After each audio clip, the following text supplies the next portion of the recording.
நெற்றிலே சாம்பல் பூசி, மனிதனே நீ மண்ணாயிருக்கிறாய், மண்ணுக்கே திரும்புவாய், மனந்திரும்பி நற்செய்தியை நம்பு என்ற செய்தியோடு புனித காலத்தை தொடங்க இருக்கிறோம். இந்த ஒரு புனித பயணம் நம்மை மாற்றியமைக்கும், நம்மை புனிதப்படுத்தும்.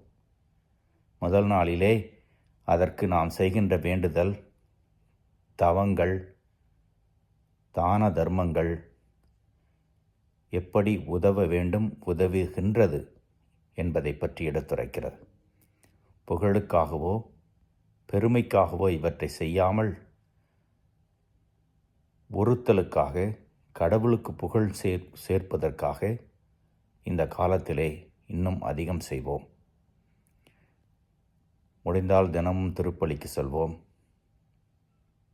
இன்னும் சிறிது நேரம் இறை வேண்டலிலே நம்மை ஈடுபடுத்திக் கொள்வோம். எங்கெங்கெல்லாம் தவறுகளோடோ பாவங்களோடு போராடி கொண்டிருக்கிறோமோ அங்கிருந்தெல்லாம் விடுதலை பெற முயற்சி செய்வோம். முடியும். இந்த புனித பயணம் நமக்கு பயனுள்ளதாக அமையட்டும். இறைவன் என்றென்றும் வாழ்த்து பெறுவாராக.